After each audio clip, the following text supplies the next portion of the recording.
Hello dear student, welcome. तो हम लोग अभी कैश बजट, कैश मैनेजमेंट, जो बजटरी कंट्रोल में कैश बजट का सम है वो वाला सम सॉल्व करा और एकदम बेसिक से अच्छे से करा दूंगा। तो कोई टेबल दिया है, इतने सारे एडजस्टमेंट दिया है, तो सब डाउट क्लियर हो जाएगा। अभी इधर कॉलम बना के सम सॉल्व होने वाला है। तो कैश बजट का बेसिक रूल बताओ क्या? पैसा का आवन जावन, पैसा आया तो ऊपर लिखने का, गया तो नीचे लिखना है। रिसीप में मतलब रिसीप मतलब पैसा आ रहा है, पेमेंट मतलब पैसा जा रहा है। तो अभी कैसे मालूम पड़ेगा पैसा कब आ रहा है कब जा रहा है? देखो, जो भी रिसीव, जो भी सेल्स रहेगा ऊपर रहेगा, इनकम रहेगा, खर्चा रहेगा नीचे आएगा। तो सबसे पहले अपने को देखने का ये बजट कितने महीने का बनाने का है। इधर बोला है कि 6 महीने का बजट बनाना है और एंड हो रहा है जून को, मतलब जून को एंड हो रहा है 1 2 3 4 5 6, तो जैन को चालू होएगा। तो ये 6 महीने की 6 लाइन मार दिया इधर। ओके, अब सबसे पहले ना अभी हम लोग यहाँ ओपनिंग कैश बैलेंस लिखेंगे। तो रीड करेंगे तो इधर अपने को मिला ओपनिंग कैश बैलेंस, कितना रोकड़ा था जनवरी में 10,000। तो इधर लिखेंगे ओपनिंग कैश जनवरी में कितना लिखा, 10,000। इतना लिखने का समझो आधा 1 मार्क मिल गया तुमको ओपनिंग बैलेंस। अब उसके बाद क्या दिया है, पढ़ते समझते जो जो हो जाएगा टिक मार्क करेंगे। Machine is to be install, machine आएगी तो मशीन आएगी तो पैसा देना पड़ेगा। 30,000 का मशीन है, उधारी क्रेडिट में लाया, पर अपन तो कैश बजट कर रहे हैं, क्रेडिट लिखना नहीं है। टू बी रिपे, हाँ आया ना पैसे की बात, रिपे टू इक्वल इंस्टॉलमेंट, मतलब 30,000 का 2 टुकड़ा 15-15। कभी दिया मार्च और अप्रैल, मतलब लोग मशीन का पेमेंट कर रहे हैं जिसके वो पेमेंट में आएगा। इधर लिखेंगे मशीन, मशीन का पेमेंट कभी कर रहे हैं लोग पेमेंट कर रहे हैं मार्च और अप्रैल। तो एक काम करता हूँ, इधर भी लिख लेता मैं, थोड़े छोटे में याद रहेगा। जैन, फेब, मार्च, अप्रैल, मई, जून। अच्छा, कभी दे रहे मार्च और अप्रैल। तो ये मशीन है, ये तुम्हारा मार्च है, और इसके बाद में अप्रैल। कितना दिया? 2 इक्वल इंस्टॉलमेंट, मतलब 15,000 इधर आएगा और 15,000 इधर आएगा।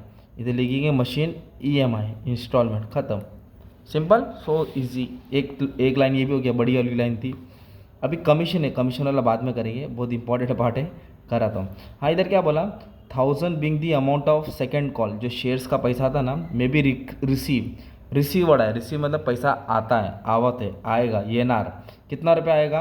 1,000। कभी आएगा? मार्च में।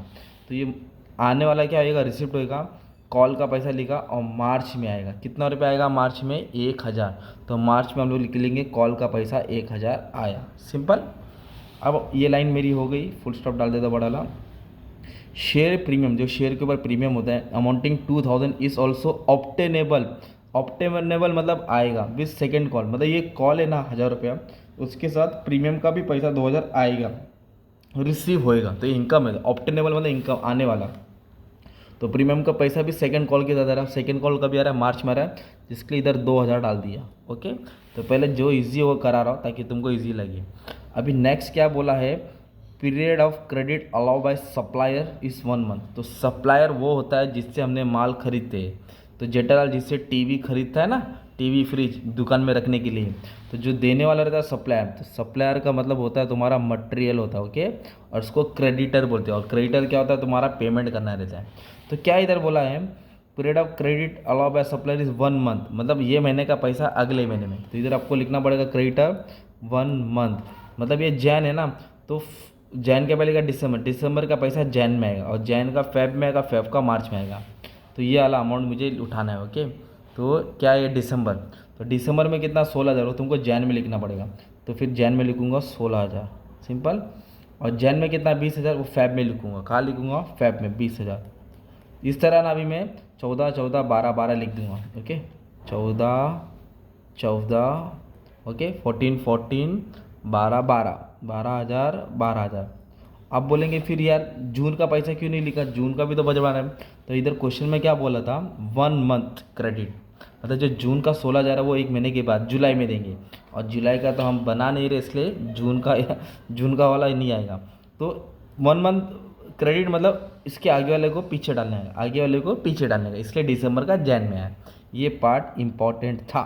सिंपल। तो ये कौन सी वाली लाइन होगी अपनी? ग्रीन वाली ये होगी। अब इधर बोला है period allow to customer, customer का मतलब होता है तुम्हारा सेल्स, 1 महीना दिया है, और इधर बोला 50% कैश सेल से। तो ये दो लाइन एक है, तो मैं रुक के सॉल्व करता हूँ, और मेन इसका ही आपको सीखना है। और ये लाइन के साथ एक कमीशन, एक ही एडजस्टमेंट कराता हूँ। अभी तो बोला delay in payment of overhead 1 month, तो जो भी ओवरहेड है वो 1 महीने का डिले हुआ। ओवरहेड बोले तो ये दो दिख रहा है, प्रोडक्शन ओवरहेड, सेलिंग ओवरहेड। इधर लिख दिया प्रोडक्शन और सेलिंग। कितना महीने का डिले हुआ? 1 महीने का। तभी मैं क्या करूँगा, 1 महीने का डिले कर दूंगा। तो ये तुम्हारा ऊपर वाला ना ओवरहेड प्रोडक्शन, ये दिसंबर का है। तो दिसंबर का पैसा किधर आएगा, जैन में आएगा। दिसंबर का पैसा किधर आएगा, देखो ना दिसंबर है तो दिसंबर का जैन में, जैन का फेब में, फेब का मार्च में। तो ये लाइन उठा दूंगा मैं, कितना लाइन है, 3000 पूरा लिख दूंगा फटाक से। इधर लिख दूंगा 1 मंथ प्रोडक्शन ओवरहेड 3000, ये दिसंबर का था, जैन में आया है ना, जैन है। फिर ये 3200 जैन का फेब में, फेब का मार्च में, मार्च का अप्रैल में, अप्रैल का मई में, और मई का जून में, और जून का नहीं आएगा। Okay, same for selling overhead भी करेंगे। कितना मिला, 1 मंथ बोला है तो इधर आएगा 700, ओके 800, एक महीने का डिले हो गया ना इसके लिए 900 और 900, ये आएगा नहीं। बट वेजेस में क्या बोला है, delay in payment of wages half month, half मतलब आधा आधा, आधा ये महीना आधा वो महीना, हाफ मंथ बोला है। तो अब इधर कैसे लिखेंगे, इधर इधर लिखेंगे सेम, इधर लिखेंगे नेक्स्ट, नेक्स्ट बोले तो बाद में, तो हाफ डिले हुआ, हाफ अभी मिला, मतलब आधा ये महीने में मिला, आधा अगले महीने में मिला, तो इसको ऐसे लिखेंगे हम लोग, समझा दो, ठीक है। तो वेजेस का अमाउंट देखो 4000 है, इसका हाफ डिले हुआ, मतलब हाफ दिसंबर में मिला और एक हाफ जैन में मिला। ओके, एक हाफ जैन में मिला है ना। और जैन का देखेंगे तो पहले जैन का करता हूँ। जैन का कितना, 4000 है, तो दो आधा कितना, दो, तो एक जैन में मिलेगा 2000, एक जैन में दिया 2000 और एक डिले हुआ, मतलब आधा इधर आधा इधर। ओके, तो वैसे ही कि दिसंबर का सॉल्व करेंगे। दिसंबर का कितना है, वेजेस 4000 है, तो 2000 दिसंबर में आएगा, 2000 जैन में आएगा, तो ये 2000 कौन सा आया, दिसंबर का आया।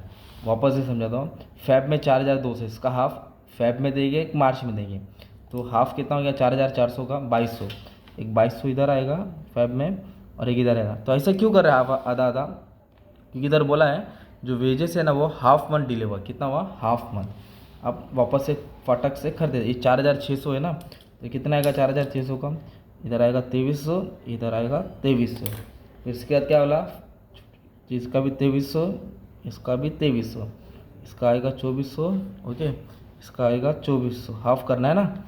और ये इसका आएगा 2400 और एक 2400 किधर आएगा, जुलाई में जो बना नहीं रहे। तो वेजेस का हाफ मंथ डिले हो गया, ओवरहेड का एक महीना बोला था, कस्टमर बोला तो कस्टमर का बाकी सप्लाई का कर दिया, कॉल ले लिया। अब अपने को ना ये करना है, देखो सेल्स इधर बोला है 50% कैश सेल्स है, कैश मतलब रोकड़ा, रोकड़ा मतलब वही महीने में आएगा, 50% कैश सेल मतलब वही महीने में आएगा।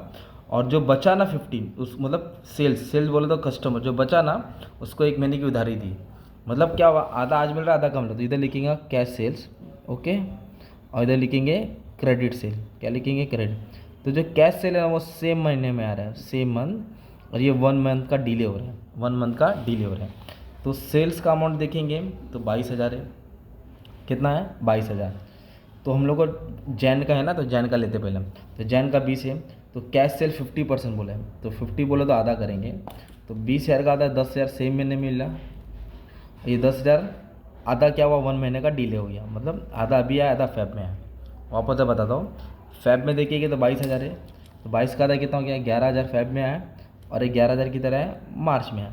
तो वैसे ही ये तो जैन है ना, तो फिर दिसंबर का आधा आएगा, तो 22 है, मतलब इधर कितना आएगा, 11 आएगा, आधा आधा करना है। क्यों करना है, लाइन पढ़ते हैं, क्या बोला है, कैश सेल्स रोकड़ा 50%, रोकड़ा क्या बोला 50%, मतलब आज 50% मिलेगा, और जो बाकी का क्रेडिट है ना, जो उधारी है वो कस्टमर को एक महीने का दिया, तो ये दो लाइन एक होती है। ओके, अब ये मार्च है, तो मार्च में कितना सेल्स किया, 24 है ना, तो इधर आएगा 12 और एक अप्रैल में आएगा 12, फिर मार्च के बाद अप्रैल है 26 है, तो इधर आएगा 13,000, आधा रोकड़ा था आधा उधारी। फिर क्या बोला 28 है, तो 14 मई में हुआ और 14 जून में हुआ, और इसके बाद क्या बोला 30 है, तो 15,000 जून में होएगा, बाकी का 15,000 जुलाई में होएगा। तो ये एडजस्टमेंट दोनों रिलेट थे, तभी हम लोग रीड करेंगे कुछ छूटा है, ये किया सेल वेजेस किया, ओवरहेड किया, कस्टमर किया, सप्लायर किया, प्रीमियम लिया, हाँ कमीशन देना है। तो कमीशन कितना परसेंट देना है, 5% टोटल सेल्स पे, ठीक है देंगे। Is to be paid within the month of falling actual sales, falling का मतलब होता है नेक्स्ट, इसके बाद, मतलब जो महीने में सेल हुआ उस अगले महीने में हम लोग कमीशन देंगे। तो सेल्स मतलब माल बेचा, नट्टू काका ने माल बेचा है ना, बागा ने माल बेचा, तो जेठालाल क्या देगा, कमीशन देगा, तो जेठालाल का खर्चा होता है, तो कमीशन एक्सपेंस होता है। और फॉलिंग बोला ना सेल्स के बाद, मतलब 1 मंथ के बाद देंगे उन लोग, तो हम लोग सेल्स के ऊपर क्या निकालेंगे, कमीशन निकालेंगे। तो दिसंबर का कमीशन जैन में आएगा, जैन का फैब में आएगा, फैब का मार्च में आएगा, तो 22,000 रुपये कितना परसेंट कमीशन मारेंगे, 5%, तो 1100 आएगा, वो 1100 जैन में आएगा, ठीक है। दिसंबर का कमीशन जैन में मिलेगा, तो जैन का फेब में मिलेगा, तो इसका 5% निकालेंगे तो 1000 आएगा, है ना, क्योंकि 20,000 है, इसका निकालेंगे तो 1100 आएगा, क्योंकि 22,000 है। 24,000 का निकालेंगे तो 1200 आएगा कमीशन। 26,000 का कमीशन 5% 1300 आएगा, और 28,000 का 5% 1400 आएगा, और इसका आएगा 1500। पर 1500 लिख के मतलब नहीं, क्योंकि वो जून का कमीशन जुलाई में देगा, और कौन बजट बना रहा है 6 महीने का। तो ये हो गया तुम्हारा हिसाब किताब। तो सब एडजस्टमेंट ऑलरेडी सॉल्व हो गया। अब बैलेंस कैसे क्लोज करेंगे, आ जाओ। इसको ऐड करेंगे ना, तुमको इनकम मिलेगा, ओके। तो 10 10 20, और ये हो गया 31,000। 31,000 क्या है, तुम्हारा इनकम है, ये है रिसिप्ट साइड। अब क्या करेंगे, इसको ऐड करेंगे पेमेंट का, है ना, इस सब को ऐड करेंगे। तुम्हारा 16 4 11 3 700, तो 24,800 आया। ये हो गया तुम्हारा पेमेंट। इनकम कितना है 31, खर्चा कितना 24, तो 31 में से 24,800 क्या करेंगे, माइनस करेंगे। तो जो आंसर बचेगा 6,200, ये क्लोजिंग बैलेंस हो गया। ये क्या हो गया तुम्हारा क्लोजिंग बैलेंस। तो ये जैन का क्लोजिंग है, तो फैब का क्या बन जाएगा, ओपनिंग बन जाएगा। फैब का क्या बन जाएगा, ओपनिंग। फिर इसको सेम प्रोसेस करेंगे, इसको ऐड करेंगे, यार 27,200। अब ये खर्चे को पूरा ऐड करेंगे ना, तो अपने को आ रहा है 29,200, ओके। तो इधर देख नोटिस किया, ये तुम्हारा इनकम ज़्यादा है, सॉरी इनकम 27 है और खर्चा 29 है, मतलब खर्चा ज़्यादा है। तो इसको इससे माइनस किया ना, तो आंसर नेगेटिव में आया तुम्हारा। तो 2,000 जो नेगेटिव है ना, तो उसको आप नेगेटिव में ही लिखेंगे, ओके, माइनस में, और फिर माइनस में फॉरवर्ड करेंगे ऊपर। फिर ये सब ऐड होगा, 2,000 क्या होगा, माइनस होगा। ये सब ऐड करेंगे, 26 में से 2 क्या किया, माइनस किया, 24,000 है। अब ये सब ऐड करेंगे, फिर क्या हो रहा है तुम्हारा, मालूम है क्या, खर्चा ज़्यादा हो रहा है। फिर 24 में से 38 माइनस किया तो नेगेटिव आ रहा है 14,800। ये नेगेटिव बैलेंस ऊपर लिखेंगे। तो इस तरह तुम लोग क्या करेंगे, करते जाएंगे, लास्ट में जो भी आंसर आएगा सब जो नेगेटिव में आ रहा है, ये तुम्हारा कैश बजट का क्लोजिंग रहेगा। तो ये तुम्हारा कैश बजट का खतरनाक वाला सम था, मतलब कैसे सॉल्व करते, एकदम बेसिक से समझा दिया। इनकम ऊपर, एक्सपेंडिचर नीचे, बाकी अलग अलग टाइप का सम अपलोड कर दिया, अच्छे से पढ़ लेना। Thank you very much and all the best for exam. आपका कमेंट बहुत प्रीशियस है, कर देना।